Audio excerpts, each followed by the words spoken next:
الحمد لله الذي نزل الفرقان على عبده ليكون للعالمين نذيرا الذي له ملك السماوات والأرض ولم يتخذ ولدا ولم يكن له شريك في الملك وخلق كل شيء فقدره تقديرا وأشهد أن لا إله إلا الله وحده لا شريك له وأشهد أن محمدًا عبده ورسوله صلى الله عليه وعلى آله وصحبه وسلم تسليما كثيرا ثم أما بعد عن أبي هريرة رضي الله عنه قال رسول الله صلى الله عليه وسلم من نسي وهو صائم فأكل أو شرب فليتم صومه فإنما أطعمه الله وسقاه متفق علیہ۔ صحابی رسول ابو ہریرہ رضی اللہ تعالی عنہ کہتے ہیں کہ نبی علیہ الصلاۃ والسلام نے ارشاد فرمایا کہ جو شخص بھول جائے اور وہ روزے سے ہو اور بھول کر کھا لے یا پی لے فَلْيُتِمَّ صَوْمَهُ، تو اس کو چاہیے کہ وہ اپنے روزے کو مکمل کر لے۔ فَإِنَّمَا أَطْعَمَهُ اللَّهُ وَسَقَاهُ، اس لیے کہ اللہ رب العالمین نے ہی اس کو کھلایا ہے اور اس کو پلایا ہے۔ اس حدیث کو امام بخاری اور امام مسلم رحمہ اللہ نے روایت کیا ہے۔ اس حدیث سے یہ معلوم ہوتا ہے کہ بھول کر کوئی اگر کھا لے یا پی لے تو اس کا روزہ صحیح ہوگا، اور بھول کر کھانا یا پینا یہ اللہ رب العالمین کی جانب سے رزق ہے۔ اس حدیث سے یہ بھی معلوم ہوتا ہے کہ کھانا اور پینا یہ روزے کو فاسد نہیں کرتا، یعنی روزے کو خراب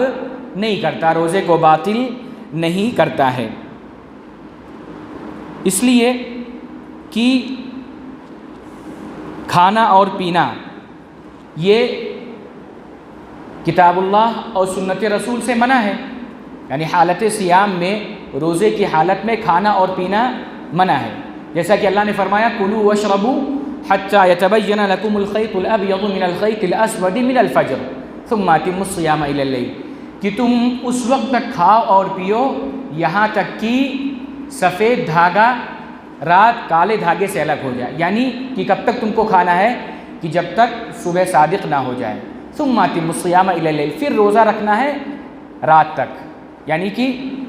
دن کے حصے میں کھانا اور پینا کیا ہے، یہ منع ہے۔ اللہ کے رسول صلی اللہ علیہ وسلم کی حدیث ہے کہ لخلوف فم الصائم اطیب عند اللہ من ریح المسک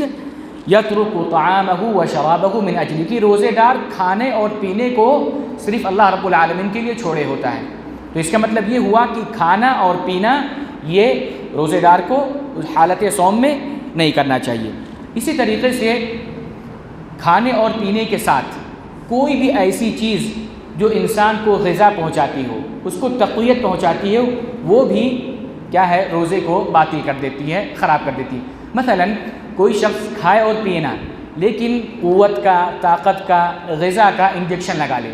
تو ہم کیا کہیں گے کہ اس کا روزہ کیا ہو جائے گا، یہ فاسد ہو جائے گا۔ اس لیے کہ علماء کا اس بات پر اتفاق ہے کہ جس طریقے سے کھانا اور پینا یہ روزے کو فاسد کر دیتا ہے، ٹھیک اسی طریقے سے ایسی چیز جو کسی بھی انسان کو غذا پہنچائے کسی بھی طریقے سے، وہ بھی اس کو کیا کر دیتی ہے، فاسد کر دیتی ہے۔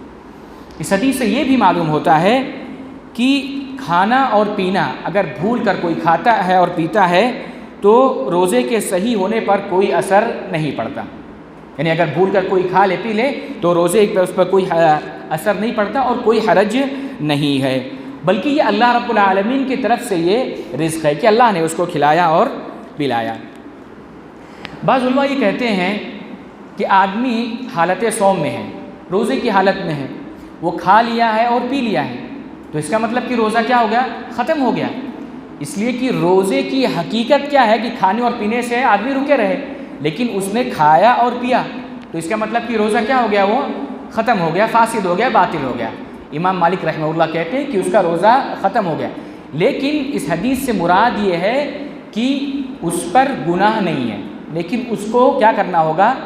اس کو اس روزے کی قضا کرنی ہوگی، ایسا کہتے امام مالک رحمہ اللہ۔ لیکن صحیح بات یہ ہے کہ جب اللہ کے نبی نے کہا فَلْيُتِمَّ صَوْمَهُ کہ اپنے روزے کو وہ مکمل کرے، اس کا مطلب کہ اس کا روزہ فاسد نہیں ہوا، اس کا روزہ باطل نہیں ہوا، بلکہ بھول کر کھانے اور پینے سے اس کو چاہیے کہ پورا روزہ مکمل کر لے، اور اس پر نہ تو قضا ہے اور نہ ہی اس کا روزہ خراب اور باطل ہوا۔ اس لیے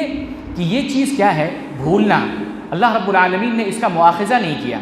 اللہ رب العالمین نے اس پر پکڑ نہیں کرتا۔ کوئی شخص بھول کر کھا لے پی لے یا بھولنے سے بھول کر کوئی چیز سے سرزد ہو جائے تو اس پر کوئی حرج نہیں ہے۔ اللہ رب العالمین نے کیا فرمایا، ربنا لا تؤاخذنا ان نسینا او اخطانا، کہ اے اللہ تو ہمارا مواخذہ مت کرنا اگر ہم بھول جائیں یا ہم غلطی کر بیٹھیں۔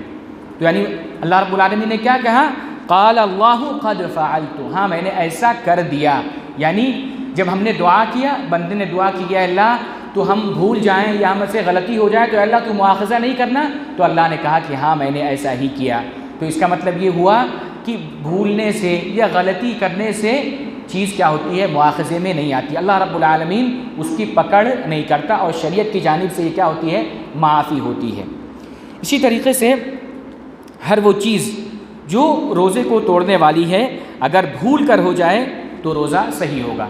یعنی کوئی بھی چیز، یعنی یہاں تو کھانا اور پینے کی ہے، بھول کر کھانے اور پینے سے، لیکن کوئی بھی ایسی چیز جو روزے کو توڑنے والی ہے اور آدمی نے بھول کر دیا، بھول کر یعنی جان بوجھ کر نہیں بلکہ بھول کر دیا، تو اس کا روزہ کیا ہو جائے گا، یہ صحیح ہوگا۔ یعنی کھانے اور پینے کے علاوہ بہت ساری چیزیں ایسی ہوتی ہیں جو روزے کو خراب کر دیتی ہیں، فاسد کر دیتی ہیں، لیکن اگر وہ بھول کر ہو جاتی ہیں تو کوئی حرج نہیں ہے، اس کا روزہ کیا ہوگا، یہ صحیح ہوگا، اس لیے کہ یہ بھولنا یہ عذر ہے اور عذر پر کوئی مواخذہ نہیں ہوتا ہے۔ اسی طریقے سے اس حدیث سے یہ بھی معلوم ہوا کہ بھولنے والے کا عمل اور اس کا فعل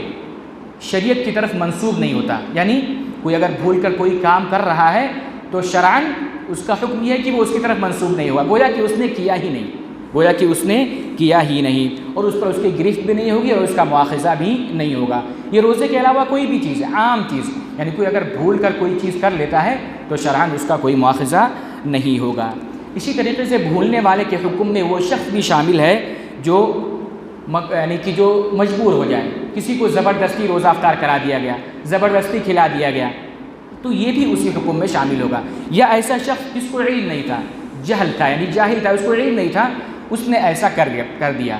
تو ایسا شخص جو مجبور کر دیا جائے یا غلطی سے یا جہالت یعنی کہ لا علمی میں کر بیٹھے تو اس کا بھی کوئی مواخذہ نہیں ہے، اس لیے کہ یہ ساری چیزیں کیا ہیں، یہ بھولنا اور کیا غلطی ہو جانا، یہ ساری چیزیں شریعت میں کیا ہے، یہ منع ہے، اس لیے شریعت میں اس کا کوئی مواخذہ نہیں ہے۔ اللہ نے فرمایا وَلَيْسَ عَلَيْكُمْ جُنَاحٌ فِيمَا أَخْطَأْتُمْ بِهِ، کہ تم پر کوئی حرج نہیں ہے، کوئی مواخذہ نہیں ہے جب تک کہ تم کیا ہے، غلطی کر بیٹھو، وَلَٰكِن مَّا تَعَمَّدَتْ قُلُوبُكُمْ، لیکن اگر تم جان بوجھ کر کرو گے تو تمہارا کیا ہوگا، یہ مواخذہ ہوگا۔ لہذا کوئی اگر مجبور ہے یا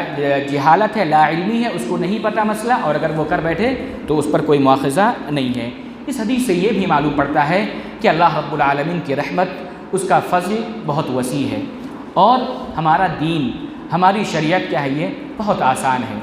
یسر ہے۔ اللہ نے فرمایا آیت سیام میں یرید اللہ بکم اليسر ولا یرید بکم العسر، کہ اللہ رب العالمین تمہارے لیے آسانی چاہتا ہے، تنگی نہیں چاہتا۔ وما جعل علیکم فی الدین من حرج، دین میں کوئی حرج اور تنگی نہیں ہے، یعنی اگر کوئی کھا لے اور پی لے تو اس پر سختی نہیں ہے، تنگی نہیں ہے کہ نہیں اس کو روزہ رکھنا پڑے گا، اس کی قضا کرنا پڑے گا، اس کا روزہ فاسد ہو گیا، باطل ہو گیا۔ بہت سارے شریعت کے ایسے حکام ہیں جو نہایت ہی آسان ہیں، ایک دم اس میں کوئی حرج اور کوئی کیا نام ہے، تنگی نہیں ہے، بلکہ نہایت سہولت والے، نہایت ہی آسان ہے۔ اللہ رب العالمین سے دعا کہ اللہ رب العالمین ہمیں اس صحیح حدیثوں پر عمل کرنے کی توفیق نصیب فرمائے، آمین۔ وآخر دعوانا ان الحمد للہ رب العالمین۔